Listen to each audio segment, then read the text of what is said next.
حق تقاته ولا تموتن إلا وأنتم مسلمون يا أيها الذين آمنوا اتقوا الله وقولوا قولا سديدا يصلح لكم ومن يطع الله ورسوله فقد فاز فوزا عظيما إن خير الحديث كتاب الله وخير الهدى هدى محمد وشر الأمور محدثاتها وكل محدثة بدعة وكل بدعة ضلالة وكل ضلالة في النار بسم الله الرحمن الرحيم قاف القرآن المجيد بل عجيب أن جاءهم منذر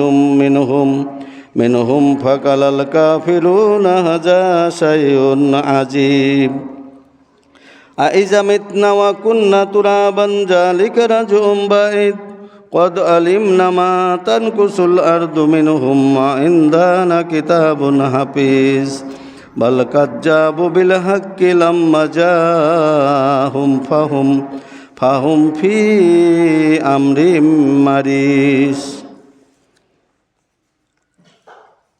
اللهم صل على محمد وعلى آل محمد كما صليت على إبراهيم وعلى آل إبراهيم إنك حميد مجيد اللهم بارك على محمد وعلى آل محمد كما باركت على إبراهيم وعلى آل إبراهيم إنك حميد مجيد ياسين بسم الله القرآن الحكيم إنك لمن المرسلين على صراط مستقيم تنزيل العزيز الرحيم لتنذر قوما ما أنذر آباؤهم فهم غافلون لقد حق القول على أكثرهم فهم لا يؤمنون নাহমাদুহু ওয়া নুসাল্লি আলা রাসূলিল কারীম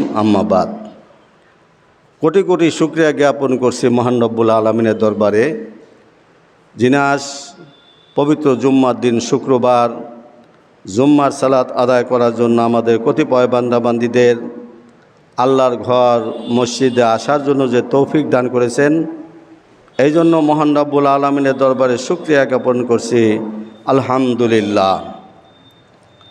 কোটি কোটি দরুদ ও সালাম পেশ করছি আমাদের প্রাণপ্রিয় নবীজি মুহাম্মদুর রাসূলুল্লাহ সাল্লাল্লাহু আলাইহি সাল্লামের শানে, যিনি মানব জাতির কল্যাণের জন্য আল্লাহ প্রদত্ত আল কোরআন এবং সহিহ হাদিসগুলি মানুষের মাঝে প্রয়োগ করে সিরাতুল মুস্তাকিমের পথে ওঠার জন্য তাগিদ করেছেন এবং দাওয়াত দিয়েছেন, যে দাওয়াতের ফলশ্রুতিতে কিয়ামত পর্যন্ত সমস্ত জান্নাতুল ফিরদৌসের বাসিন্দা যারা হবে তারা এই মত পথের উপর উঠতে পারবেন।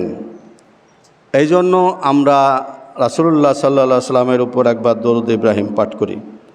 আল্লাহুম্মা সাল্লি আলা মুহাম্মাদ ওয়া আলা আলি মুহাম্মাদিন কামা সাল্লাইতা আলা ইব্রাহিম ওয়া আলা আলি ইব্রাহিম ইন্নাকা হামিদুম মাজিদ। اللهم بارك على محمد وعلى آل محمد كما باركت على إبراهيم وعلى آل إبراهيم إنك حميد مجيد ياسين والقرآن الحكيم إنك لمن المرسلين على صراط مستقيم। শপথ জ্ঞান গর্ভ কোরআনের। ইয়াসিনের অর্থ আল্লাহ তাআলা ভালো জানেন। তো আল্লাহ তাআলা বলছেন, শপথ করছেন জ্ঞান গর্ভ কোরআনের শপথ করছেন, তুমি অবশ্যই রাসূলদের অন্তর্ভুক্ত। রাসূলুল্লাহ সাল্লাল্লাহু আলাইহি সাল্লামকে আল্লাহ তাআলা সার্টিফাই করছেন যে নিঃসন্দেহে তুমি রাসূলদের অন্তর্ভুক্ত, তুমি সরল পথে প্রতিষ্ঠিত। কোরআন আবতীর্ণ মহাপরাক্রমশালী পরম দয়ালু আল্লাহর নিকট হতে, যাতে তুমি সতর্ক করতে পারো এমন এক জাতিকে যাদের পিতৃপুরুষদেরকে সতর্ক করা হয়নি, যার ফলে তারা গাফিল। তাদের অধিকাংশের জন্য সেই বাণী অবধারিত হয়েছে, সুতরাং তারা ঈমান আনবে না। ওয়াল কুরআনিল হাকিম, শপথ জ্ঞান গর্ভ কোরআনের, যার সামনে দিয়ে বা পিছন দিক থেকে কোনো বাতিল আসতে পারে না। কোরআন এমন একটা গ্রন্থ যে কোরআনের সামনে থেকেও এবং পিছন থেকে কোনো দিক থেকেই বা কোনো বাতিল কোরআনের মধ্যে আসতে পারে না। আল্লাহু আকবার। আল্লাহ তাআলা বলেছেন যে শপথ জ্ঞান গর্ভ কোরআনের, যার সামনে দিয়ে বা পিছন দিক থেকে কোনো বাতিল আসতে পারে না। হে মুহাম্মদ সাল্লাল্লাহু আলাইহি সাল্লাম, নিশ্চয়ই তুমি আল্লাহর জন্য সত্য রাসূল, তুমি আল্লাহর সত্য রাসূল, তুমি সরল পথের ও সঠিক পথের উপর রয়েছো, আর তুমি আছো পবিত্র দিনের বা পবিত্র ধর্মের উপর। ইন্না দীনা ইনদাল্লাহিল ইসলাম, আল্লাহর কাছে যে মনোনীত ধর্ম ইসলাম। আল্লাহ তাআলা মুহাম্মদ সাল্লাল্লাহু আলাইহি সাল্লাম তথা আমাদের নবী রাসূলুল্লাহ সাল্লাল্লাহু আলাইহি সাল্লামকে বলেছেন যে তুমি সরল পথের উপর আসো, বা তুমি যে ধর্মের উপর আসো, যে দিনের উপর আসো, এটা পবিত্র দিন। তুমি যে সরল পথের উপর রয়েছো সেটাই হলো দয়াময় পরম দয়ালু আল্লাহর পথ। এই দিন বা ধর্ম আবর্তন করেছেন তিনি, যিনি মহামর্যাদাবান এবং মুমিনদের জন্য বিশেষ দরদী। তাহলে এই যে ধর্ম আমাদের ইসলাম ধর্ম, এই ধর্মটা কে আবর্তন করেছেন? আল্লাহ রব্বুল আলামিন। সবচেয়ে মহামর্যাদাবান যিনি, তিনি হলো আল্লাহ। আর আল্লাহ আমাদের এই ধর্মকে পাঠিয়েছেন, আবর্তন করেছেন। তিনি যিনি মহামর্যাদাবান এবং মুমিনদের উপর বিশেষ দরদী। আল্লাহ রব্বুল আলামিন মুমিন মুসলমানদের উপর বিশেষ দরদী, তার মুসলমানদের উপর বিশেষ মায়া মহব্বত করেন। আল্লাহ অন্য সূরা আস-সূরার মধ্যে বলেন, হে নবী, তুমি তো প্রদর্শন করো শুধু সরল পথ, সেই আল্লাহর পথ যিনি আকাশমণ্ডলীয় পৃথিবীতে যা কিছু আছে সব কিছুর মালিক। আল্লাহ তাআলা বলছেন সূরা আস-সূরার 52-53 নম্বর আয়াত আল্লাহ তাআলা বলেছেন যে হে নবী, তুমি তো প্রদর্শন করো শুধু সরল পথ, সেই পথ, যে পথ যিনি আকাশমণ্ডলী ও পৃথিবী যা কিছু আছে সব কিছুর মালিক আল্লাহ রব্বুল আলামিন। এখানে আকাশ ও পৃথিবীতে যা কিছু আছে এর সার্বভৌমত্ব মালিকানা সম্পূর্ণরূপে আমাদের আল্লাহ রব্বুল আলামিনের। জেনে রেখো, সকল বিষয়ের পরিণাম আল্লাহর দিকে প্রত্যাবর্তন করে। সকল দিকের পরিণাম, যার যা কিছু আছে, যে আমল করছে, যে ইবাদতবন্দি করছে, যে যা কিছু করছে, সমস্ত কিছু আল্লাহর দিকে প্রত্যাবর্তিত হবে।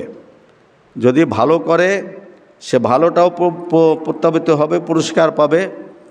সঠিক আমল করলে, আল্লাহর একনিষ্ঠ বান্দা হলে, মুমিন বান্দা হলে সে আল্লাহর কাছ থেকে পুরস্কার পাবে, জান্নাতুল ফিরদাউস। আর যদি সে কমিন বান্দা হয়, ঈমান না আনে, এবং সে যে পৃথিবীতে যে কাজকর্ম করে, এই বিষয়ে সে পৃথিবীতে পাবে কিন্তু পরকালে সে কিছুই পাবে না। যাতে তুমি সতর্ক করতে পারে এমন এক জাতিকে যাদের পিতৃপুরুষদের সতর্ক করা হয়নি। আল্লাহ তাআলা বলছেন যে যাতে তুমি সতর্ক করতে পারো এমন এক জাতিকে যাদের পিতৃপুরুষদের সতর্ক করা হয়নি, যার ফলে তারা গাফেল। তাহলে আমরা বলি আমরা বাপ দাদা ধর্ম পালন করি। আল্লাহ তাআলা বলছেন তাদের পিতৃপুরুষ, মানে বাপ দাদা এলো পিতৃপুরুষ। এই পিতৃপুরুষদের সম্পর্কে আল্লাহ তাআলা বলছেন যে তাদের জ্ঞান দান করা হয়েছিল না, তারা ছিল গাফেল। সুতরাং এই গাফেল অবস্থায় তারা যেভাবে চলেছে সেইভাবে চললে তারাও তাদের সন্তানগুলিও গাফেল অবস্থায় জাহান্নামের দিকে চলে যাবে। যাদের সতর্ক করা হয়নি, আল্লাহ তাআলা বলছেন যাদের পিতৃপুরুষদের এই আয়ামে জাহিলিয়াতের যুগের উপরের যুগ, যে সমস্ত জাহিলিয়াতের যুগের আগের যে যুগ, সেই যুগে মানুষ যা শিরক বিদআত করত, তাদের নবী রাসূলগণকে মানত না, হত্যা করত, এবং আল্লাহ তাআলা বলেছেন আমি তাদেরকে সতর্ক করিনি, তাদেরকে হেদায়েত দেইনি, তারা এই জন্যই তারা গাফেল ছিল। শুধু তাদেরকে সম্বোধন করা মানে এই নয় যে অন্যরা এ থেকে পৃথক, শুধু মুসলমান হয়েছি, বাপদাদা মুসলমান ছিল আমরাও মুসলমান হয়েছি এই কথা না, শুধু যাদের পিতৃপুরুষদের সতর্ক করা হয়নি, গাফেল ছিল, তারা এবং বর্তমান যারা আছে তারাও যদি ইসলাম ধর্মের মধ্যে জন্মগ্রহণ করেও ইসলাম যদি পালন না করে, যদি সে আল্লাহর ইবাদত বন্দিগি না করে, আল্লাহর সাথে শরীক সাব্যস্ত করে, আল্লাহ ব্যতীত অন্য কোনো দেবদেবী বা পীর উলিয়া উলিয়া মাকলুককে পূজা করে, ইবাদত করে, উপাসনা করে, তাহলে তারাও এই আয়াতের অন্তর্ভুক্ত হয়ে যাবে, তাদেরকেও অনুসরণ করা যাবে না। যেমন আল্লাহ তাআলা বলছেন যে তাদের পিতৃপুরুষরা গাফেল ছিল, তাদের সতর্ক করা হয়নি। এমত অবস্থায় আমাদের বর্তমান জামানায় যে সমস্ত মানুষগুলি গাফেলরত আছে, গাফেল অবস্থায় আছে, যারা কোরআন এবং সহিহ হাদিস মোতাবেক আমল করে না, তারাই কিন্তু গাফেল অবস্থায় আছে। আল্লাহু আকবার। আল্লাহ তাআলা আমাদের এই গাফেল হওয়া থেকে বাঁচায় রাখুন, আমিন। আল্লাহ তাআলা বলেছেন যে ইতিপূর্বে আমরা আয়াত ও মুতাওয়াতির হাদিস দ্বারা বর্ণনা করেছি যে রাসূলুল্লাহ সাল্লাল্লাহু আলাইহি সাল্লামকে সারা দুনিয়ার জন্য রাসূল হিসেবে পাঠানো হয়েছিল। মুহাম্মাদুর রাসূলুল্লাহ সাল্লাল্লাহু আলাইহি ওয়াসাল্লাম শুধু মানুষের জন্য নয়, সারা পৃথিবীর সমস্ত মানুষ, শুধু মুসলমানদের জন্য না, সারা পৃথিবীর সমস্ত মানুষের জন্য, সমস্ত ধর্ম মত পথ তরিকার মানুষের জন্য পাঠাচ্ছে। এই জন্যই অজু করতে পারতেছে না, দেখো। আল্লাহু আকবার। তাহলে দেখা যায় যে আল্লাহ তাআলা বলেছেন যে আমাদের নবী মুহাম্মদ সাল্লাল্লাহু আলাইহি সাল্লাম সারা দুনিয়ার রাসূল হিসেবে আল্লাহ তাআলা প্রেরণ করেছেন। এমনকি সমস্ত মাকলুকও আল্লাহর রাসূলের এই নবুয়ত বা তার প্রতি মহব্বত রাখেন। সুতরাং এ থেকে বোঝা যাচ্ছে সারা পৃথিবীর সমস্ত মাকলুকের রাসূল আল্লাহ নবী মুহাম্মদ সাল্লাল্লাহু আলাইহি সাল্লাম। তাহলে এখানে বোঝা যাচ্ছে যে আমাদের নবী মুহাম্মদ সাল্লাল্লাহু আলাইহি সাল্লাম সারা বিশ্বের সমস্ত মানুষের নবী এবং রসুল। এখন এই যে আমাদের নবী মুহাম্মদ সাল্লাল্লাহু আলাইহি সাল্লামের যে নবুয়ত বা শরীয়ত বা ইবাদতের মত পথ পদ্ধতি, এই মত পথ পদ্ধতি এইগুলি, যেমন আমিন জোরে বলা, বুকে হাত বাঁধা, রাফেলে দান করা, এইগুলি, এই সমস্ত কিছুই কিয়ামত পর্যন্ত প্রবাহমান থাকবে। আল্লাহু আকবার। এখন আপনি এটা থেকে বুঝেন যে আমাদের নবী মুহাম্মদ সাল্লাল্লাহু আলাইহি সাল্লাম আল্লাহর কত প্রিয় রাসূল এবং নবী ছিলেন। ওয়ালাইকুম আসসালাম। কুল ইয়া আইয়ুহান নাসু ইন্নী রাসূলুল্লাহি ইলাইকুম জামিআ। এটাও সারেন। আউযু বিল্লাহি মিনাশ শাইতানির রাজিম। হে নবী, আপনি বলুন, হে মানব মণ্ডলী, আমি তোমাদের সকলের জন্য আল্লাহর রাসূল রূপে প্রেরিত হয়েছি। এরপর আল্লাহ বলেন, তাদের অধিকাংশের জন্য সেই বাণী অর্থাৎ শাস্তির বাণী অবধারিত হয়ে গেছে, সুতরাং তারা ঈমান আনবে না।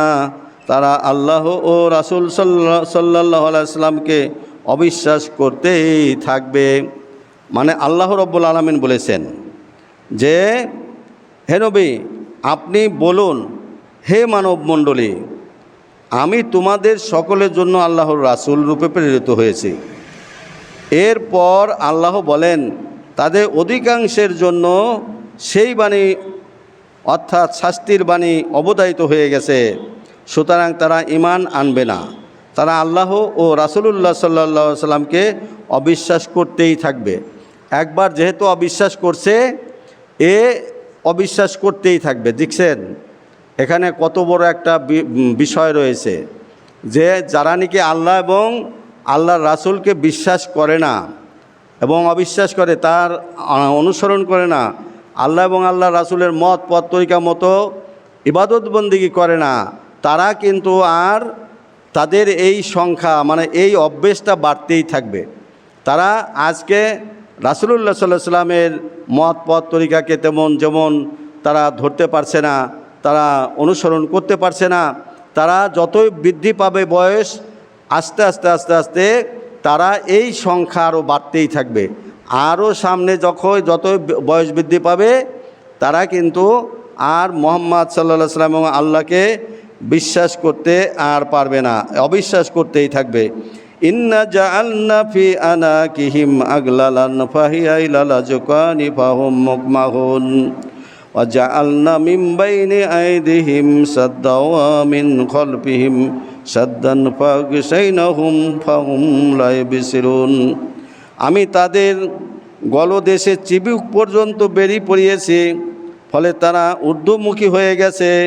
আমি তাদের সম্মুখে ও পিছনেও প্রাচীর স্থাপন করেছি এবং তাদের চোখের উপর আবরণ দিয়ে ঢেকে রেখেছি, ফলে তারা দেখতে পায় না। তুমি তাদের সতর্ক করো বা না করো, তাদের জন্য উভয় সমান, তারা ঈমান আনবে না। আল্লাহ তাআলা বলেছেন যে তারা ঈমান আনবে না। এখানে আল্লাহ তাআলা বলেছেন যে আমি তাদের গলদেশের চিবুক পর্যন্ত বেড়ি পরিয়েছি, ফলে তারা ঊর্ধ্বমুখী হয়ে গেছে। চিবুক পর্যন্ত বেরিয়ে পড়িয়েছি মানে তাদের গলগণ্ড রোগ হইলে বা অতিরিক্ত ঠান্ডা লাগলে, যেমন খুব কঠিন ঠান্ডা যদি গলায় কোনো রোগ হয়, আমরা বাহ্যিক জগতে দেখি, তাহলে ডাক্তারের পরামর্শ মোতাবেক তারা বিভিন্ন কাপড়ের একটা দিয়ে বাঁধে, গলা বাঁধে। আবার আছে চামড়ার জিনিসও আছে। আর আল্লাহ তাআলা বাঁধবেন এলো চিবুক পর্যন্ত বেরিয়ে পড়িয়েছে, বেরিয়ে এলো লোহার তৈরি বেরিয়ে পড়িয়েছে। এই বেরি যখন গলায় পরানো হয়, তখন মানুষ পৃথিবীতে দেখা যায় যে তারা কিছুটা দেখতে পায়, তার কারণ তাদের এই বেরি তো লোহার বেরি নয়, এই কারণে তারা একটু চাপাচাপি করে নিচের দিকে দেখতে চেষ্টা করে। কিন্তু তাদের যখন গলদেশে যখন লোহার বেরি পরানো হয়, লোহার বেরি পরানো হলে আপনি পৃথিবীতে চেষ্টা করে দেখুন, আর আপনি নিচের দিকে তাকাতে পারবেন না। আপনার থুতনি মানে আপনার চোখ উপরের দিকে উঠে যাবে, আর আপনি সামনের দিকে কিছুই দেখতে পারবেন না। আল্লাহ তাআলা এই কথাই বলেছেন যে আমি তাদের গলদেশে চিবুক পর্যন্ত বেরিয়ে পড়িয়েছি, ফলে তারা ঊর্ধ্বমুখী হয়ে গেছে। আমি তাদের সম্মুখে এবং পিছনে, সামনের দিকেও দেওয়াল দিয়ে ঘিরে দিয়েছে, পিছনের দিকেও দেওয়াল দিয়েছে, ইটের দেওয়াল মনে করেন। আল্লাহ তাআলা বলেছেন এই কথা। তাহলে এই যে মানুষ গাফেল, মানুষ যে আল্লাহর ইবাদত বন্দি করে না, মুসলমানের ঘরে জন্মগ্রহণ করেছে, কিন্তু আল্লাহকে চিনেও না, জানেও না, আল্লাহর ইবাদত বন্দিকেও করে না, আল্লাহ সম্পর্কে তাদের সঠিক কোনো ধারণাও নাই, আল্লাহর ইবাদত বন্দিকেও করে না। এই যে সমস্ত লোক, এদেরকে অবস্থাটা কি হয়ে গেছে, এরা কিন্তু বাপ দাদা মুসলমান মনে করেন, বাপ দাদা মুসলমান, সেই হিসাবে এরা ভোটার লিস্টের মুসলমান হয়েছে। এরা কলমাও পড়তে পারে না, আবার কলমা পড়তে পারলে এরা নামাজ পড়ে না, কোরআন তেলাওয়াত করতে পারে না, তাসবিহ তাহলিল করতে পারে না। এই কারণে তারা নামাজেও আসে না, ইবাদত বন্দেগীও করে না। আর যদি করে, তারে দেখা যায় কিছু কিছু জানে। ওই জানাটা a little learning is the dangerous of things, অল্প বিদ্যা ভয়ঙ্করী। কিছু কিছু জানার পরে তারা এমনভাবে ভাব দেখায় যে তারা যেন কোরআন হাদিসের অনেক কিছুই জানে, আসলে তারা কিছুই জানে না। এই কারণে তারা কোরআন হাদিস সঠিকভাবে না পড়ার কারণে আমতা আমতা কিছু পারার কারণে লোকচক্ষুর লজ্জার কারণে হইতে পারে এমন যে তারা আর মসজিদেও আসে না, আল্লাহর ইবাদত বন্দিও করে না। এই সমস্ত লোকরা আল্লাহ তাআলা বলছেন যে আমি ওদের সামনে প্রাচীর দিয়ে দিছি, পিছনেও প্রাচীর দিয়ে দিছি। তারপরে আবার বলছেন যে আমি ওদের চোখের উপর আবরণ দিয়ে ঢেকে দিয়েছি, চোখের উপর আবরণ দিয়ে ঢেকে দিয়েছি। অনেক সময় অনেকে বলছে আবার যে আমি চোখের উপর চোখে এমন রোগ দিয়েছি যেই রোগের কারণে সে আর চোখ দিয়ে দেখতে পায় না। তা এখন তুমি তাদের সতর্ক করো বা না করো, তাদের জন্য উভয় সমান, তারা ঈমান আনবে না।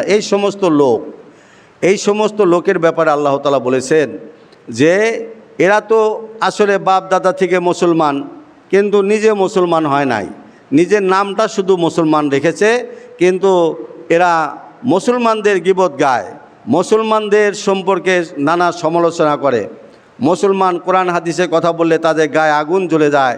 আসলে এরা মুসলমান নামের কলঙ্ক। আল্লাহু আকবার। আল্লাহ তাআলা এদের আমাদের সবাইকে হেদায়েত দান করুন, আমিন। আল্লাহ তাআলা বলছেন তুমি শুধু তাদেরকেই সতর্ক করতে পারো যারা উপদেশ মেনে চলে এবং না দেখে দয়াময় আল্লাহকে ভয় করে, এবং তুমি তাদেরকে ক্ষমা ও মহাপুরস্কারের সংবাদ দাও। তাহলে এখন বুঝছেন তো?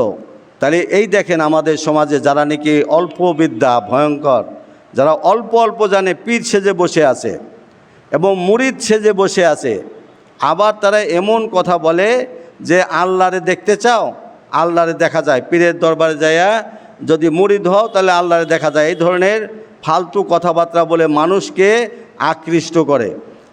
আসলে যদি সে দয়াময় আল্লাহকে দেখে তাহলে সে জাহান্নামে যাবে। তার কারণ হলো কি, পৃথিবীতে কোনো মানুষ, কোনো নবী রসুলও পর্যন্ত আল্লাহকে দেখতে পায় না। সুতরাং পরকালীন জগতে আল্লাহকে দেখতে পাবে, বুঝছেন? তাহলে পরকালীন জগৎ হলো স্বপ্নের মাধ্যমেও যদি কেউ দেখে, তাহলে স্বপ্ন হলো মৃত। স্বপ্নে যখন নাকি ঘুমে থাকে তখন সে মৃত, আর ওই অবস্থায় সে যদি স্বপ্নে কিছু দেখে সে কথাটা ভিন্ন। যেমন ইমাম আবু হানিফা রহিমাহুল্লাহ 100 বার না 99 বার আল্লাহকে দেখেছেন। এই কথাগুলি আমরা কিন্তু অবিশ্বাস করছি না। কেন করছি না? যে এটা আল্লাহর ইচ্ছা, আর আল্লাহ স্বপ্নের মাধ্যমে মানুষ মৃত, পরকাল হয়ে যায়। প্রত্যেকটা মানুষ যখন ঘুমায় যায় তখন তার রুহগুলা আল্লাহ তাআলা তার হাতে চলে যায়, ওই রুহগুলা আল্লাহর কাছে চলে যায়। আর ঘুম থেকে যখন আপনি তুলবেন তখন তার নাম ধরে ডাকতে হবে, মূলত তার গায়ে হাত না দিয়ে তাকে নড়াচড়া প্রথমে না দিয়ে তার নাম ধরে ডাকতে হবে। 1 বার 2 বার 3 বার তার নাম ধরে ডাকলে ওই তার রূহগুলি তার শরীরে ফেরত আসে। যতক্ষণ পর্যন্ত যদি কোনো মানুষকে আচমকা ডাক দেন আপনি, হঠাৎ করে তাকে যদি অন্য কোনোভাবে নাম ছাড়া অন্য কোনোভাবে তাকে ডাক দেন, তাহলে সে হতচকিত হয়ে যেতে পারে, হতচকিত হয়ে ব্রেন স্ট্রোক করতে পারে, এমনকি তার ক্ষতি হয়ে যেতে পারে। তার কারণ তার এমন সময় এমন ঘটনা ঘটে যায় সে মৃত্যুবরণ করতে পর্যন্ত করে ফেলে। এই জন্য প্রত্যেকটা মানুষকে যখন ঘুমের মধ্যে থাকে, ঘুম থেকে তাকে জাগাতে হলে প্রকৃত নিয়ম হলো তার নাম ডেকে নাম ধরে, তার প্রকৃত যে নাম ওই নাম ধরেই তাকে 2-3 বার ডাক দিতে হবে। তারপর তাকে আপনি গায়ে হাত দিয়ে ঠেলাঠেলি করতে পারেন, কিন্তু মূলত তাকে নাম ধরে আগে ডাকতে হবে। আল্লাহ তাআলা বলেছেন যাদের ব্যাপারে ধ্বংস অনিবার্য হয়ে গেছে সেই হতভাগ্যদের হিদায়াত পাওয়া খুবই কঠিন। তাহলে বোঝা যাচ্ছে কি যে আল্লাহ তাআলা বলেছেন যাদের ব্যাপারে ধ্বংস অনিবার্য হয়ে গেছে সেই হতভাগাদের হিদায়াত পাওয়া খুবই কঠিন, এমনকি অসম্ভব। মানে যাদের ব্যাপারে ধ্বংস নিশ্চিত হয়ে গেছে, জাহান্নামী হয়ে গেছে, এই সমস্ত লোকের বিষয়ে তারা কোরআন হাদিসের কথা যখন বলবেন, কোরআন হাদিসের কথা তাদের ভালো লাগবে না, শুনবে না, এবং কোরআন হাদিসের মতে চলবে না, তারা পৃথিবীর বিভিন্ন মাকলুকের কথা মতো চলতে চাবে এবং তারা সেইভাবেই চলে এবং তারা সেটাকে দিন হিসেবে গ্রহণ করে নিয়েছে। বিভিন্ন দরগা মাজার, বিভিন্ন তরিকা মত পথ এবং তারা বিভিন্ন তরিকার দিকে ধাবিত হয়, কিন্তু তারা আল্লাহর দিকে আসে না, রাসূলুল্লাহ সাল্লাল্লাহু আলাইহি সাল্লামের দিকে আসে না। তারা আল্লাহ এবং আল্লাহ রাসূলের সাথে বিশ্বাসঘাতকতা করে, অবিশ্বাস করে, বুঝছেন? আল্লাহু আকবার। তাহলে বোঝা যাচ্ছে কি, এই সমস্ত লোক হলো হতভাগা। কোরআন হাদিসের কথা হচ্ছে, অথচ সে কিন্তু মুসলমান দাবি করতেছে, কিন্তু কোরআন হাদিসের কথা শুনলে উপহাস করতেছে, মুসলমান উপহাস করতেছে। আবার তারা কোরআন এবং সহিহ হাদিসের উপর ঠাট্টা বিদ্রুপ করতেছে। যেমন আমরা যারা সহিহ মানহাজ মানে কোরআন এবং সহিহ হাদিসের আলোকে ইবাদত বন্দেগী করে নামাজ আদায় করি, তখন রাসূলুল্লাহ সাল্লাল্লাহু আলাইহি সাল্লাম নামাজ পড়েছেন যেভাবে, ওইভাবে আমরা নামাজ পড়লে যেমন বুকে হাত বাঁধতে হয়, রাফালের দেন করতে হয়, আবার আমিন জোরে বলতে হয়, এইগুলি করতে দেখলে এই মুসলমানদেরই এক দল আছে, তারা এগুলিকে উপহাস করে, তারা রাগান্বিত হয়, তারা মসজিদ থেকে অনেক মুসল্লিদেরকে বের করে দেয়। তারা কোরআন হাদিসের কথা বলবে, এই সমস্ত ওয়াজ নসিহতও তারা বরদাস্ত করে না, তারা এই ওয়াজ নসিহতগুলি যাতে না হয় সেই ব্যাপারে চেষ্টা করে। আল্লাহু আকবার।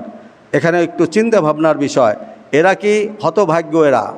এরা আসলে হিদায়াত থেকে দূরে সরে গেছে।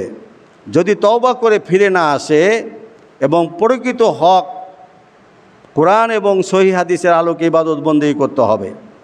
আপনি ইবাদত বন্দেগী করছেন এ কথা বলছি না যে আপনার ইবাদত বন্দেগী আপনি করছেন না, মূলত ইবাদত বন্দেগী করার মধ্যে রয়েছে হলো কি, যে আপনার ইবাদত বন্দেগী কবুল হচ্ছে কিনা। ইবাদত বন্দেগী কবুল করাই নিতে হবে। এই পৃথিবী কিন্তু আপনার সেই ঠিকানা, সেই জায়গা যেখানে ইবাদত বন্দেগী আপনার আল্লাহর দরবারে কবুল করাই নিতে হবে। কিভাবে ইবাদত বন্দেগী করলে আপনি আল্লাহ তাআলা এই ইবাদত বন্দেগী কবুল করবেন, আপনার পেরেশানি থাকবে সেইটা।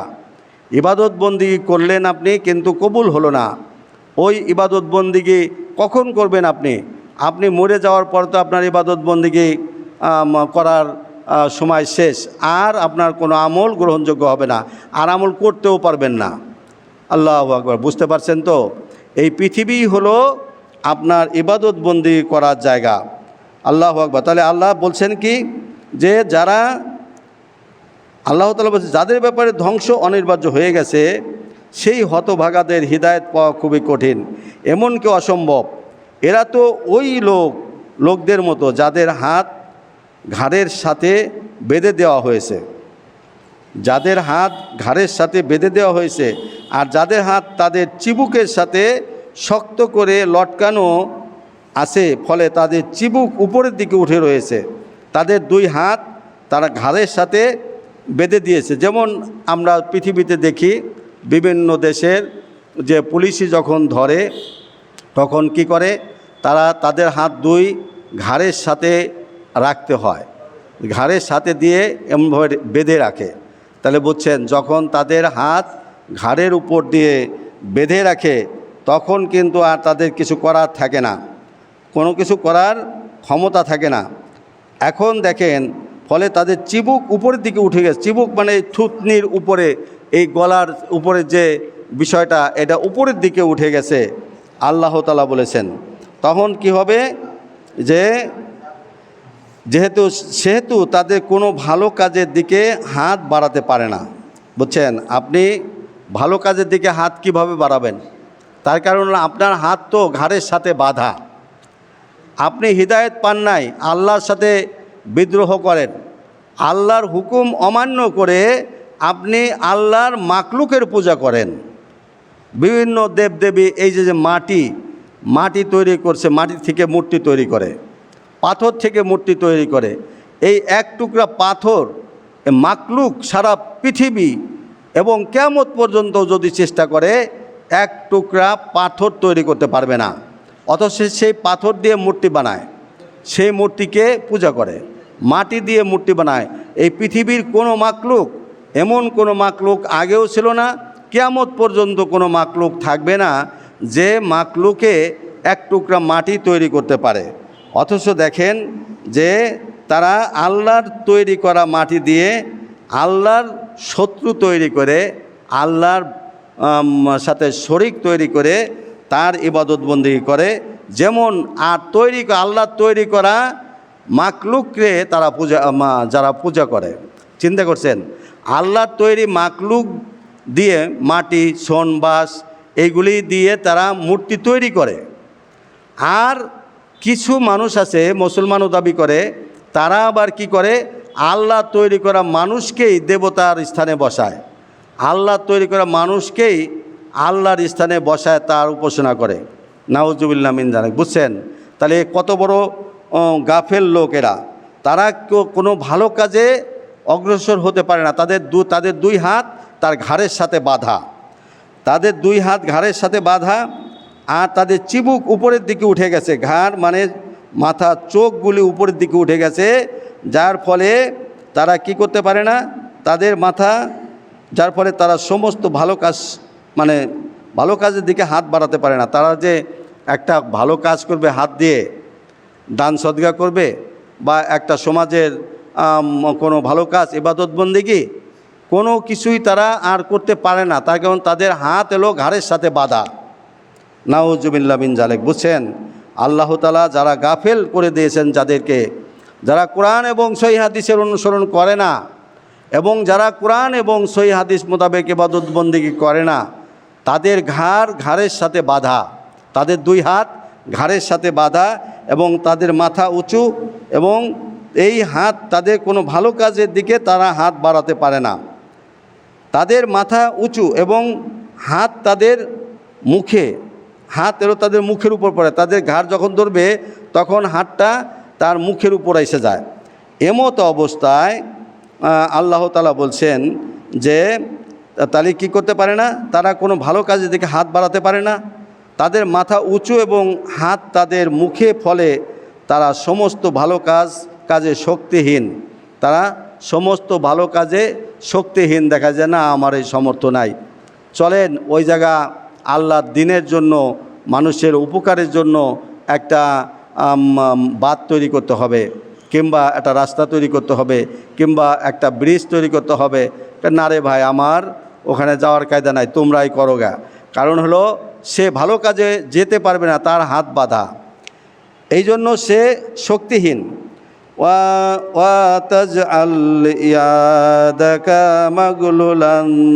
মাগলুলাতান ইলা উনুকিকা ওয়ালা তাবসুতহা কুল্লাল বাসতি ফাতাকউদা মালুমাম মাহসুরা। তুমি বদ্ধ মুষ্টি হয়ো না এবং একেবারে মুক্ত হস্ত হয়ো না, তাহলে তুমি নিন্দিত ও নিঃস্ব হবে। আল্লাহ তাআলা এখান থেকে একটা আয়াত, অন্য একটা আয়াতের মাধ্যমে আল্লাহ তাআলা বলছে, এই যে হাতকে বেঁধে রেখেছে, হাত শক্তিহীন হয়ে গেছে, ফলে মানুষ ভালো কাজে হাত বাড়াতে পারে না, ভালো কাজে অগ্রসর হতে পারে না। কেন? সে শক্তিহীন হয়ে গেছে। মূলত আল্লাহ তাআলা তার হাতকে হিদায়াত না পাওয়ার কারণে তার হাত তার ঘাড়ের সাথে বেঁধে দিয়ে মুখের উপরে দিয়ে দিয়েছে। তাহলে দেখা যাচ্ছে কি, আল্লাহ তাআলা বলছেন যে তুমি বদ্ধমুষ্টি হও না, দান সদকা কইরো, দান সদকা ভালো কাজে, আল্লাহর দ্বীনের কাজে, ইবাদত বন্দেগীর ক্ষেত্রে, কোনো ফকির মিসকিনের ব্যাপারে দান সদকা কইরো, বদ্ধমুষ্টি হও না। আবার উদার হস্তও হও না, একেবারে মুক্ত হস্তও হও না, যে তোমার আছে, আল্লাহ কইছে, রাসূলুল্লাহ সাল্লাল্লাহু আলাইহি ওয়াসাল্লাম বলছেন, তোমার আছে ৫,০০০ টাকার মালিক, তুমি ৫,০০০ টাকা ধরেই দান করে দিলা। আল্লাহ রব্বুল আলামিন এটাও করতে নিষেধ করেছেন। আল্লাহু আকবার। বুঝছেন? এটা সূরা বনে ইসরাইল আয়াত নম্বর ২৯। তাই বোঝা যাচ্ছে যে তুমি বদ্ধমুষ্টি হও না এবং একেবারে মুক্ত হস্ত হয়েও না। অনেক মানুষ আবার করে যে তার নাম ফুটানোর জন্য, নাম যশ খ্যাতির জন্য, না রে যদি কিছু না দেয় তাহলে কি হয়, এই জন্য দেখা গেল সে দান জাকাত করতেছে, সদকা করতেছে, দান করতেছে, এমনভাবে দান করতেছে তার ঘরে চাল নাই, ডাল নাই, তার বিবি বাল বাচ্চা বিভিন্ন ভাবে কষ্ট পাচ্ছে, অথচ সে দানবীর হওয়ার জন্য মানুষ তাকে দানবীর বলবে, তাকে সম্মান করবে, এই ক্ষেত্রে সে দান করতেছে। এই সমস্ত দানে সে কি হবে, নিন্দিত হয়ে যাবে। আবার যদি কেউ যদি দান না করে, যদি সে কৃপণ হয়ে যায়, সেক্ষেত্রেও কিন্তু তাকে মানুষে নিন্দা করবে। তাহলে আপনি বুঝেন, আবার যদি একেবারে সে অনেক টাকা দান খরচা করে দেয়, তার সামর্থ্য অনুসারে তার চেয়ে বেশি সে যদি দান সদকা করে, তার নিঃস্ব হয়ে যাবে, সে দরিদ্র হয়ে যাবে। এটাও কিন্তু আল্লাহ তাআলা বলেছেন, আমি তাদের সম্মুখে ও পিছনে প্রাচীর স্থাপন করেছি, আমি তাদের মাথাকে উপরের দিকে তুলে দিয়েছি এবং হাতকে মুখের উপর রাখা হয়েছে, ফলে তারা কোনো ভালো আমল করতে সক্ষম হচ্ছে না। আল্লাহু আকবার। বুঝছেন তো কেন মানুষ সঠিক মত পথ তরিকাকে ধরতে পারছে না? মূলত এই সমস্ত কারণ আল্লাহ তাআলা সূরা ইয়াসিনের তাফসিরের মধ্যে এইগুলো তুলে ধরেছেন। মানুষ বিভিন্নভাবে কোরআন এবং হাদিস থেকে তুলে ধরেছেন। আল্লাহু আকবার। আমরা এই যে বলছি না, আমিন জোরে বলা, বুকে হাত বান্ধা, রাফেল দেন করা, রাসূলুল্লাহ সাল্লাল্লাহু আলাইহি ওয়াসাল্লাম করেছেন, অথচ মুসলমান দাবি করতেছে আমরা মুসলমান। আমি আশেকে নবী মুহাম্মদ সাল্লাল্লাহু আলাইহি সাল্লামের জন্য জান দিচ্ছে, মান দিচ্ছে, টাকা পয়সা খরচ, তার মৃত্যুবার্ষিকী, জন্মবার্ষিকী পালন করছে, অথচ তারা আল্লাহর দিকে, কোরআন এবং সহিহ হাদিসের দিকে আসতে পারছে না। কারণ হলো আল্লাহ তাআলা তাদের হিদায়াত দান করেন নাই। আর এমন ব্যবস্থা করেছেন, তার সামনে প্রাচীর দিয়ে দিয়েছেন, আবার পিছনেও প্রাচীর, মানে হলো দেওয়াল দিয়ে ঢেকে দিয়েছেন। তারপরে আবার কি করেছেন, চোখের রোগ দিয়েছেন, বা চোখের উপর আবরণ ফেলে দিয়েছেন, যে চোখ দিয়ে তাকায় দেখতে পারে না। তাহলে বলছেন, তারপরে এখানে বলছেন, ফলে তারা কোনো ভালো আমল করতে সক্ষম হচ্ছে না। তারা কোনো ভালো আমল করতে সক্ষম হচ্ছে না। কারণ যদি হাতটা উপরের দিকে উঠাইতে হয় রাফেল দেন করার সময়, দেখছেন এরা তো এদের হাত বাঁধা, আর এই হাতটা কিসে বাঁধা? বিভিন্ন প্রকার লজ্জা, বিভিন্ন প্রকার গুমরাহি, বিভিন্ন প্রকার গাফলাতি, বিভিন্ন প্রকার বড়ত্ব মহত্ব, এইগুলি দিয়ে তার ওই হাতকে বাঁধা। সে যখন হাত উঠাবে উপরের দিকে, তখন তার লজ্জা এসে তাকে ধরবে, জড়ায় ধরবে, খবরদার হাত উঠাইস না কিন্তু, তাহলে তো রেখে কিন্তু মানুষে আহলে হাদিস করবে না। কোরআনে আছে, যে হাদিসে আছে রাসূলুল্লাহ সাল্লাল্লাহু আলাইহি ওয়াসাল্লাম অনুসরণ করতে হবে, আর তুই ওরম থাকেই। তাহলে এগুলো কি? শয়তানের ওয়াসওয়াসা। লজ্জা দিয়ে শয়তান আপনাকে, বা হিংসা দিয়ে, বা আপনার বরত্ব মহত্ব, আপনি কোরআন খুব বুঝেন, হাদিস খুব বুঝেন, এই সমস্ত কিছু দিয়ে পেঁচাইয়া, তারপরে যেমন শক্ত মজবুত দড়ি তৈরি করতে হলে কিভাবে করতে হবে, মজবুত দড়ি তৈরি করতে হলে যে বিভিন্ন উপাদান দিয়ে, কয়েক প্রকার মিশ্রণ দিয়ে যদি আপনি একটা দড়ি তৈরি করেন, এইটা কিন্তু মজবুত হয়। পৃথিবীতে সবচেয়ে মজবুত দড়ি কোনটা জানেন? হযরত ইয়াহইয়া আলাইহিস সালামের যে বেঁধে রেখেছিলেন, যে দড়ি দিয়ে তার স্ত্রী তাকে বেঁধে রেখেছিলেন, তার শরীরের পশম দিয়ে। তার শরীরে বড় বড় পশম ছিল, সেই পশম কেটে তারপরে দড়ি বানায়, সেই দড়ি দিয়ে তাকে বেঁধেছিল। এই দড়ি ছিল সবচেয়ে মজবুত শক্ত দড়ি, যে দড়ি ছিঁড়ার মতো কোনো ক্ষমতা মানুষের নাই। তাহলে বুঝছেন তো? তাহলে মিশ্রণ দিয়ে তামা, তারপরে সিলভার, তারপর আপনার যে ব্রোঞ্জ, বিভিন্ন জিনিস দিয়ে তৈরি করে মজবুত যে এইগুলি, তারগুলি, এগুলোও কিন্তু খুব মজবুত। তাহলে এখানে বোঝা যাচ্ছে কি, মানুষকে ধোঁকা দেওয়ার জন্য শয়তান বিভিন্ন প্রকার মানে জিনিসের আশ্রয় গ্রহণ করে, যাতে নাকি মানুষ কোনো রকম ছুটে না যায়। কোনো রকম কয় কি, আমিন জোরে বললে মানুষের নামাজের ক্ষতি হতে পারে, তাদের নামাজের মধ্যে যে একাগ্রতা, এটা ছুটে যেতে পারে। অথচ দেখেন একবার রাসূলুল্লাহ সাল্লাল্লাহু আলাইহি সাল্লামকে একজন সাহাবী এসে বললেন যে, ইয়া রাসূলুল্লাহ সাল্লাল্লাহু আলাইহি সাল্লাম, আমি তো সময় মতো মসজিদ, আমি বার্ধক্যে এসে গেছি, আমি সময় মতো মসজিদ অনেক দূরে, সময় মতো যায় মসজিদে নামাজ আদায় করতে পারি না। তাহলে আপনি আমার বাড়িতে একটা রুমের মধ্যে যদি 2 রাকাত নামাজ পড়ে দিয়ে আসেন, তাহলে আমি সেখানে নামাজ আদায় করতে পারি।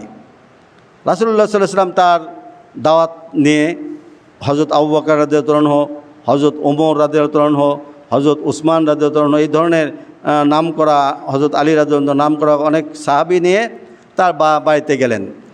তারপরে রাসূলুল্লাহ সাল্লাল্লাহু আলাইহি ওয়াসাল্লাম 2 রাকাত নামাজ আদায় করছেন, অথচ অন্যান্য সাহাবীগণ কিন্তু সেখানে গল্পগুজব করতেছিলেন। সুবহানাল্লাহি ওয়া বিহামদি, বুঝছেন?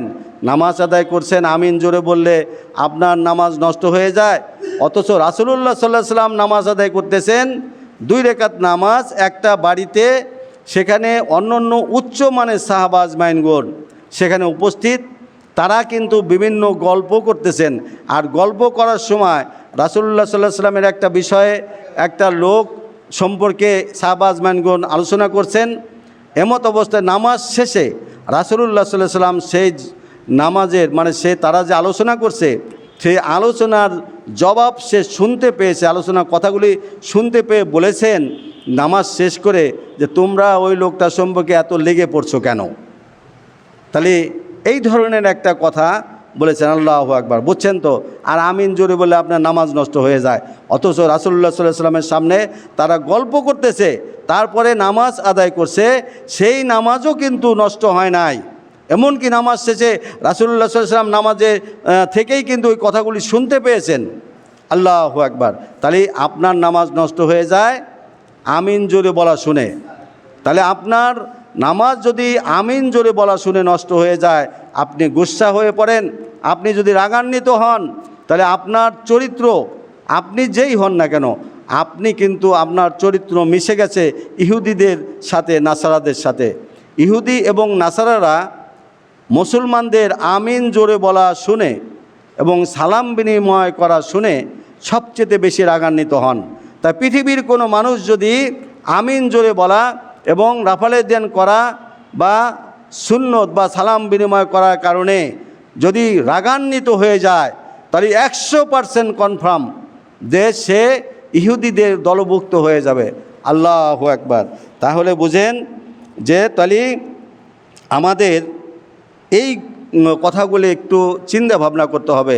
রাসূলুল্লাহ সাল্লাল্লাহু আলাইহি ওয়াসাল্লাম যেভাবে ইবাদত বন্দেগী করছেন, আপনার ইবাদত বন্দেগী কবুল হওয়ার একমাত্র তরিকা, মত, পথ এবং পদ্ধতি ওইটার মধ্যে নিহিত রয়েছে। আল্লাহকে খুশি করার জন্য ইবাদত বন্দেগী করছেন, আলহামদুলিল্লাহ, কিন্তু আপনার ইবাদত বন্দেগী করছেন আপনি আপনার মাযহাবী ইমামের অনুসরণে, আপনার মাযহাবী ইমামের অনুসরণে আপনি ইবাদত বন্দেগী করছেন, অথচ মুহাম্মদ সাল্লাল্লাহু আলাইহি ওয়াসাল্লাম বলেছেন আমিন জোরে বলতে হবে, বুকে হাত বাঁধতে হবে, রাফালে দেন করতে হবে, আপনি করছেন না। তার কারণ আপনি আপনার ইমামকে মুহাম্মদ সাল্লাল্লাহু আলাইহি ওয়াসাল্লামেরও আল্লাহ তাআলা বলেছেন পৃথিবীর ইহকাল এবং পরকালে দুই কালের শ্রেষ্ঠ মানুষটি, শ্রেষ্ঠ আদর্শ, সব কিছুই শ্রেষ্ঠ। এই সব কিছু শ্রেষ্ঠ মানুষটির আদর্শ অনুসরণ করতে আপনার ভালো লাগছে না, আপনি বলছেন মুসলমান, অথচ আপনি যে মাযহাবী ইমামের অনুসরণ করছেন, যে পীরের অনুসরণ করছেন, যে দয়াল বাবা খাজা বাবার অনুসরণ করছেন, তারা কিন্তু যদি আল্লাহর রাসূল মুহাম্মদ সাল্লাল্লাহু আলাইহি ওয়াসাল্লামের অনুসরণ না করে, তারাও কিন্তু জাহান্নামের পথভুক্ত হয়ে যাবে, এ বিষয়ে কোনো সন্দেহ নেই। তারা যদি তাদের আমিত্ব বজায় রেখে, যেমন 4 ইমাম তারা বলেছেন যে আমি যে কথাগুলি বলি সেই কথাগুলি যদি কোরআন হাদিসের সাথে না মিলে, তাহলে আমার কথাটি ফেলে দাও, কোরআন হাদিসকে আঁকড়িয়ে ধরো। তারা বেঁচে গেছে এবং তাদের সময় এই 4 মাযহাব সৃষ্টিও হয় নাই, তারা কিন্তু বেঁচে গেছে, তারা কিন্তু আহলে হাদিসই ছিলেন। কিন্তু আমি অনুসরণ করছেন তাদের, কিন্তু তারা তো বলে গেছে যে কোরআন হাদিসই হলো আমার মাযহাব, কিন্তু যে কথাগুলি কোরআন হাদিসের সাথে মিল নাই ওই কথাগুলি আপনি মানছেন। অথচ ইমাম মানতে নিষেধ করেছেন। আপনি কাকে মানছেন? আপনি ইমামকেও মানছেন না, আল্লাহকেও মানছেন না, আল্লাহর রাসূলকেও মানছেন না। আপনি মন গড়া ইবাদত বন্দেগী করছেন।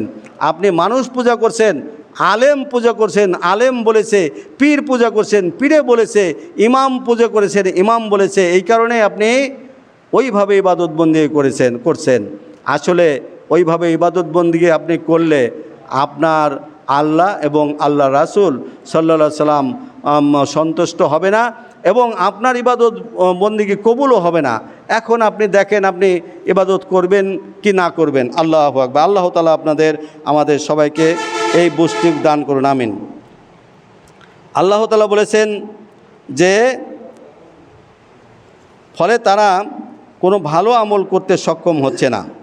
এই ভালো আমল করার মূল কারণ আরও কিন্তু অনেক আছে, কিন্তু সংক্ষিপ্ত সময় এই জন্য ভালো বলতে পারছি না। প্রাচীরের মাধ্যমে তাদের এবং হকের মধ্যে প্রতিবন্ধকতা সৃষ্টি করা হয়েছে। কিসের? এই যে প্রত্যেকটা যারা কাফের বেদিন ইহুদি নাসারা, আসলে কি তাদের এই যে আমরা বলছি যে প্রাচীর দিয়ে তাদের সামনে পিছনে আল্লাহ তাআলা প্রাচীর দিয়ে দিয়েছে, দেওয়াল দিয়ে ঢেকে দিয়েছে, চোখে আবরণ ফেলেছে। আসলে কি তাই? আসলে আমরা তো তাকে দেখতেছি না। তারা চলাফেরা করতেছে, তাদের সামনে পিছনে তো দেওয়াল দেখছি না। কিন্তু আসলে মূল বিষয়টা হলো কি? মূল বিষয়টা হলো সত্য, হক এবং মিথ্যা, মানে প্রতিবন্ধকতা সৃষ্টি করা হয়েছে যে তাদের মধ্যে এবং হকের মধ্যে তারা যা করছে তাদের মধ্যে এবং হক কোনটা, যেটা সঠিক ইবাদত বন্দেগীর নিয়ম নীতি, সেইটার মাঝে হলো প্রতিবন্ধকতা সৃষ্টি করা হয়েছে। এই যে প্রতিবন্ধিত দেওয়াল, তারা ওই দেওয়াল ভেঙে তারা সত্যকে দেখতে পারছে না, হক দেখতে পারছে না। কোরআন এবং সহিহ হাদিসের আলোকে যে ইবাদত বন্দেগী রাসূলুল্লাহ সাল্লাল্লাহু আলাইহি সাল্লাম করেছেন, সেইগুলি তারা উকি মেরে সেগুলি দেখতে পারছে না। কারণ হলো তাদের সামনে এবং পিছনে প্রাচীর দিয়ে ঘেরা, এবং তাদের যদিও দেখতে পেত উকি ঝুঁকি দিয়ে, কিন্তু তাদের চোখের উপর আবার আবরণ ফেলে দিয়েছে। মূলত এই কারণে তাদের হক, প্রকৃত হক তারা দেখতে পাচ্ছে না।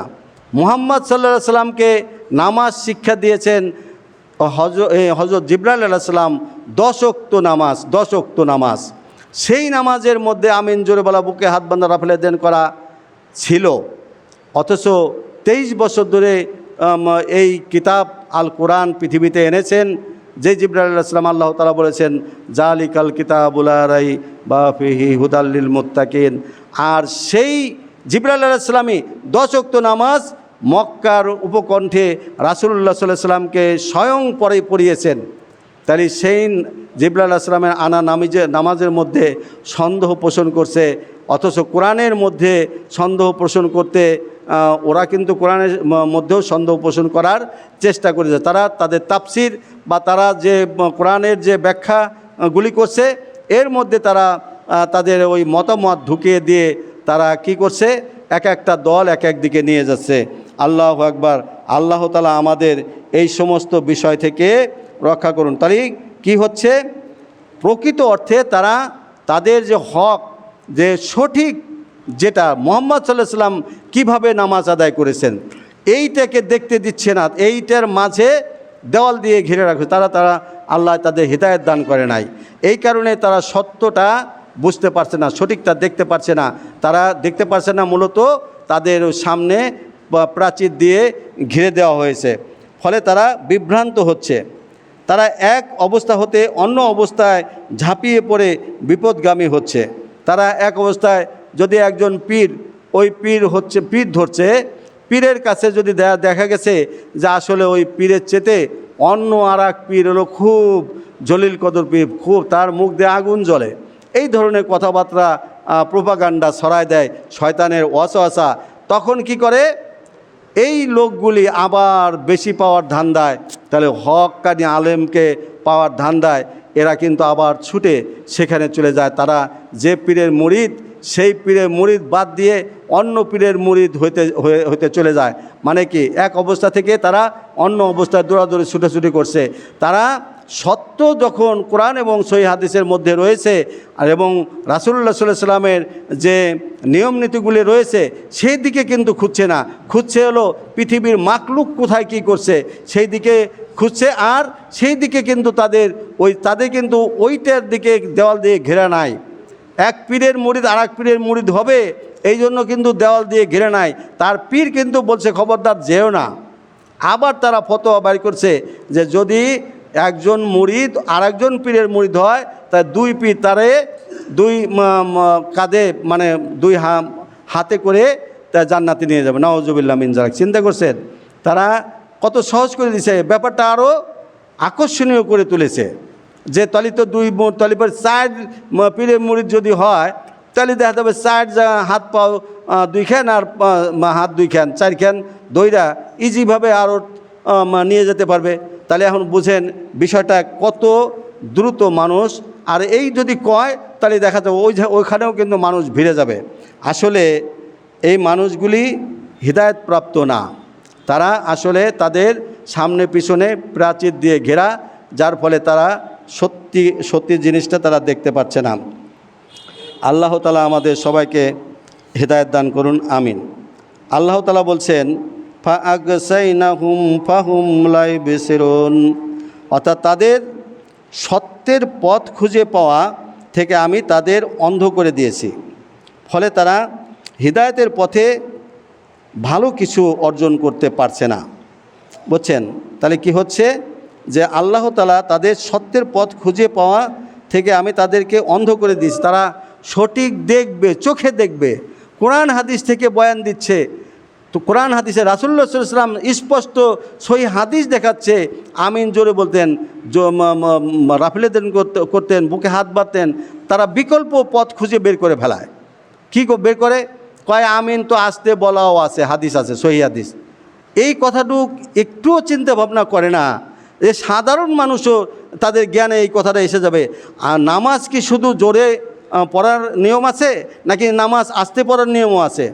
নামাজ যেখানে জোরে পড়া এবং আস্তে পড়া উভয় প্রকার আছে, তাহলে হাদিস যদি জোরে পড়া এবং আস্তে পড়া না থাকে, তাহলে যখন আস্তে আস্তে নামাজ পড়বে মনে মনে, তখনও তো সূরা ফাতিহা শেষে আমিন জোরে বলতে হতো।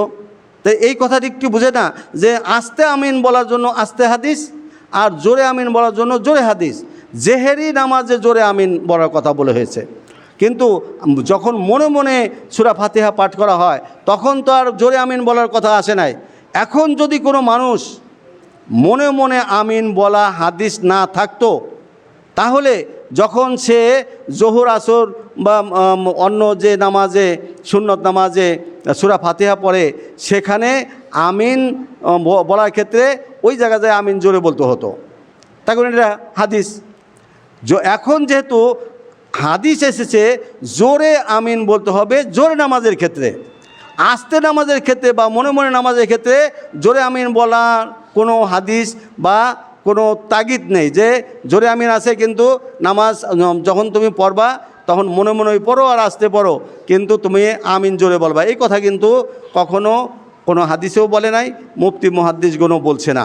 আল্লাহু আকবার। তাহলে এই কথাটুকু যদি বুঝে জোরে আমিন বলার ক্ষেত্রে জোরে আমিন বলবো আর আস্তে আমিন বলার ক্ষেত্রে আস্তে আমিন বলবো, তাহলেই কিন্তু হয়ে যায়। তাহলে এইগুলি কিন্তু সে দেখতে পাচ্ছে না, কারণ হলো সে অন্ধ। এই ক্যালকুলেশন, এই বিবেক বুদ্ধি সামান্য মানুষকে দিয়েছে, কিন্তু অনেক মুফতি মুহাদ্দিসকেও আল্লাহ তাআলা দেন নাই। তাহলে এই বুঝ তারা দিবেই না, আল্লাহ তাআলা তাকে এই জ্ঞান না দেওয়ার কারণে সে খুঁজে পাচ্ছে না যে আসল ঘটনাটা কি। মুহাম্মদ সাল্লাল্লাহু আলাইহি ওয়াসাল্লাম আমিন জোরে বলেছেন, পৃথিবীর এমন কোন মানুষটাকে আমি মুহাম্মদ সাল্লাল্লাহু আলাইহি ওয়াসাল্লামকে বেশি ভালোবাসি যে তার কথা মোতাবেক আমি আমিন জোরে বলবো না? অথচ মুহাম্মদ সাল্লাল্লাহু আলাইহি ওয়াসাল্লাম আমিন জেহেরি নামাজে আমিন জোরে বলেছেন। এই পৃথিবীর এমন কোনো মানুষ আছে কি? যদি কোনো মানুষ বলে যে না আছে, তাহলে বুঝতে হবে সে মুসলমান এখনও হয় নাই। বুঝছেন? আল্লাহু আকবার। আল্লাহ তাআলা আমাদের হিদায়াত দান করুন, আমিন।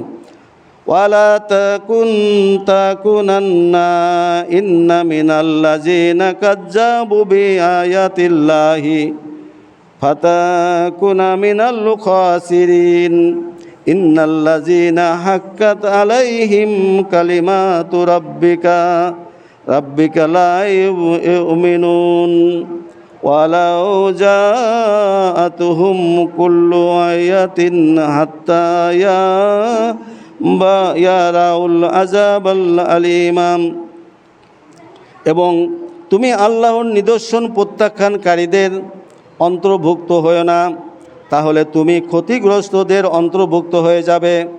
নিশ্চয় যাদের বিরুদ্ধে তোমার পালনকর্তার বাক্য সত্য হয়েছে তারা বিশ্বাস করবে না, এমনকি তাদের নিকট প্রত্যেকটি ঈমান আনয়নের নিদর্শন বা প্রমাণ পৌঁছে গেলেও ঈমান আনবে না, যে পর্যন্ত তারা যন্ত্রণাদায়ক শাস্তি প্রত্যক্ষ করে। আল্লাহ তাআলা যাদের সামনে ও পিছনে প্রাচীর দিয়েছে সেই প্রাচীর আল্লাহ ছাড়া কেউ সরাতে পারবে না। ইকরিমা রহিমাহুল্লাহ বর্ণনা করেন যে একবার অভিশপ্ত আবু জাহেল বলেছিল যে আমি যদি মুহাম্মদ সাল্লাল্লাহু আলাইহি সাল্লামকে দেখতে পাই তাহলে তাকে এই করব সেই করব। তখন এই আয়াত নাজিল হয়। লোকেরা তাকে বলতো এই যে মুহাম্মদ সাল্লাল্লাহু আলাইহি সাল্লাম, কিন্তু আবু জাহেল মুহাম্মদ সাল্লাল্লাহু আলাইহি সাল্লামের সামনে থাকা সত্ত্বেও দেখতে পেত না। মানে আল্লাহ তাআলা তাকে প্রাচীর দিয়ে ঘিরে দিয়েছেন যে তারা ওই আবু জাহেল মুহাম্মদ সাল্লাল্লাহু আলাইহি সাল্লামকে দেখতে পেত না।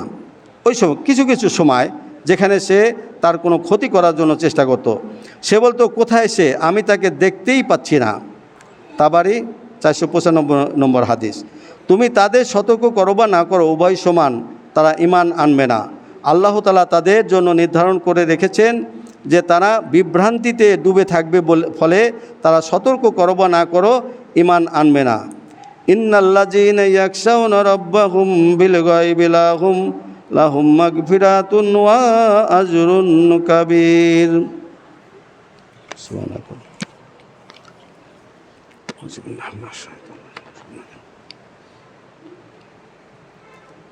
আউযু বিল্লাহি মিনাশ শাইতানির রাজীম। বিসমিল্লাহির রহমানির রহিম। আল্লাহুম্মা সাল্লি আলা মুহাম্মাদ ওয়া আলা আলি মুহাম্মাদিন কামা সাল্লাইতা আলা ইব্রাহিম ওয়া আলা আলি ইব্রাহিম ইন্নাকা হামিদুম মাজিদ।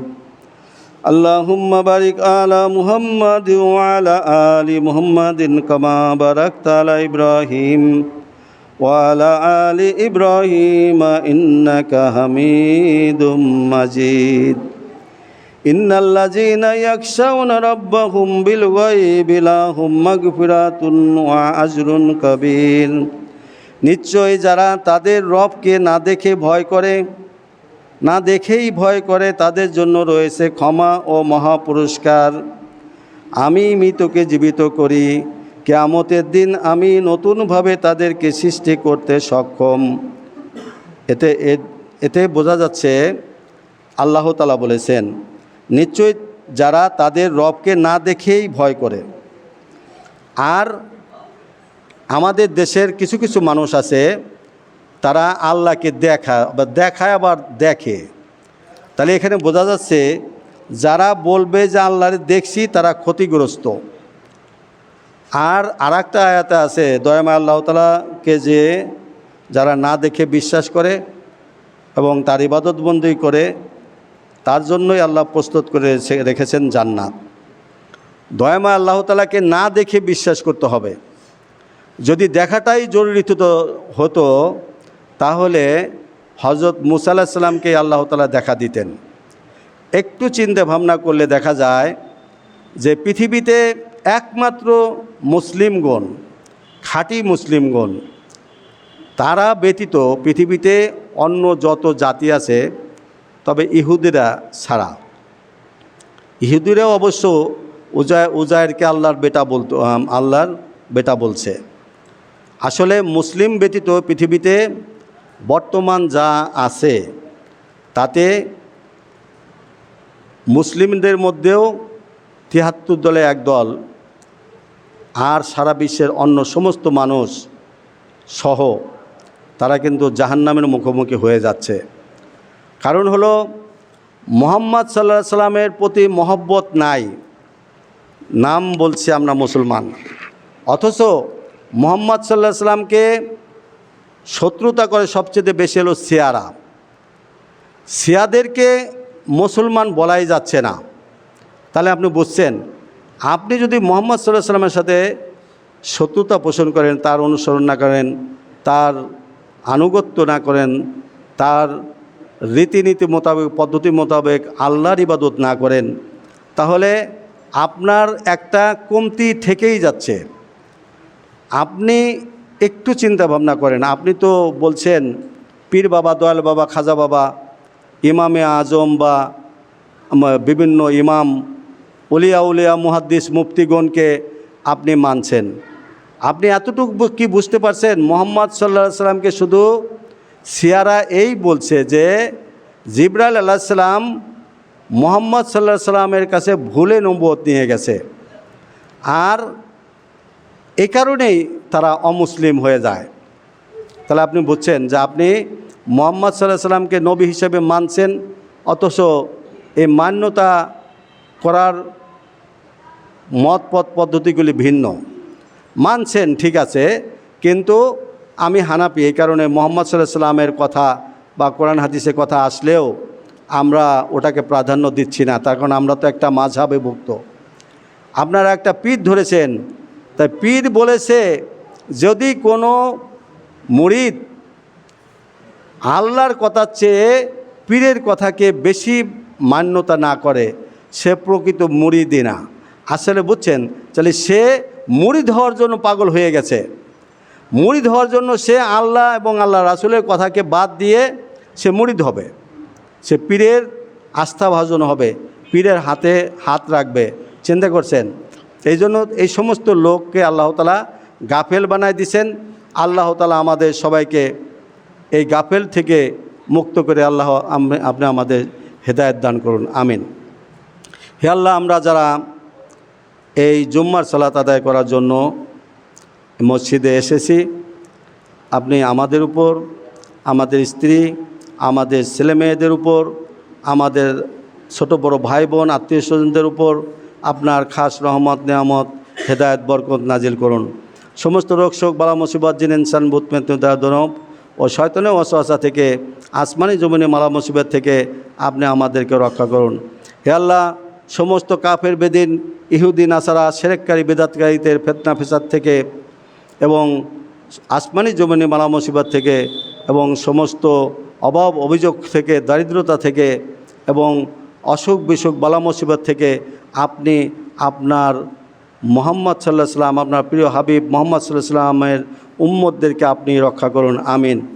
আমাদের আওলাদ বংশর, হে আল্লাহ, আপনি আমাদের আওলাদ বংশের 14 পুরুষ, যে যেখানে 14 পুরুষ না, শুধু আদি থেকে অন্ত পর্যন্ত যত আপনার মুমিন মুমিনাত ইন্তেকাল হয়ে গেছেন, মারা গেছেন, শিরক মুক্ত ঈমান নিয়ে যারা কবরবাসী হয়ে গেছেন, তাদের কবর আযাব মাফ করে দিন, তাদের কবরকে জান্নাতের টুকরা বানিয়ে দিন, তাদের উপর রাজি খুশি হয়ে আপনি তাদেরকে বিনা হিসেবে জান্নাতুল ফিরদৌসে দাখিল করুন, আমিন।